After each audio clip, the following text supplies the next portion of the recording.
குற்றாலம் பிரதான அருவியில் வெள்ளப்பெருக்கு ஏற்பட்டுள்ளதால் சுற்றுலா பயணிகள் குளிப்பதற்கு தடை விதிக்கப்பட்டுள்ளது. ரம்ஜானை முன்னிட்டு நெல்லை மாவட்டம் குற்றாலத்தில் சுற்றுலா பயணிகள் எண்ணிக்கை அதிகரித்துள்ளது. இதனால் இன்று காலை முதலே பயணிகள் குளிப்பதற்கு அனுமதிக்கப்பட்டு வந்தனர்.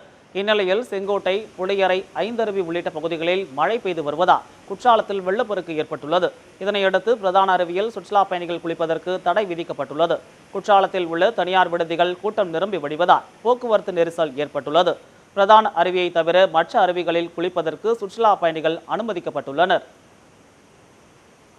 இப்போ காலைல வந்தோம், நல்ல கிளைமேட் நல்லா இருந்துச்சு. இப்போ கொஞ்சம் ஒரு 1 ஹவருக்கு முன்னாடி தண்ணி நிறையா வரதுனால ஸ்டாப் பண்ணிட்டாங்க.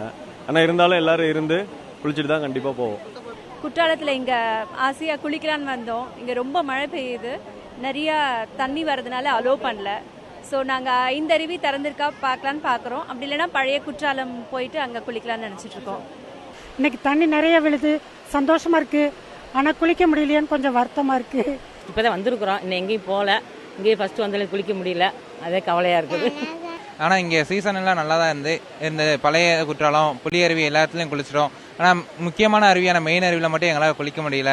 இங்கே வெள்ளம் வந்து ஆர்ப்பரித்து மக்கள் எல்லாம் ஒரு பெரிய எதிர்பார்ப்போடு வந்தவங்க ஏமாற்றத்தோடு திரும்பி போகிறாங்க. இப்போ தண்ணியை பார்க்க தான் முடியுது, குளிக்க முடியாத ஒரு சூழ்நிலையில் இருக்குது. தொடர் விடுமுறையாக வந்திருந்தும் கூட, சீசன் கிளைமேட் நல்லா இருந்தும் கூட குளிக்க முடியாத சூழ்நிலை இருக்குது. பட் குளிக்க முடியலன்றதான் ஒரு கொஞ்சம் ஃபீலிங்காக இருக்குது. தண்ணி இவ்வளோ வரும் நாங்கள் எக்ஸ்பெக்ட் பண்ணல.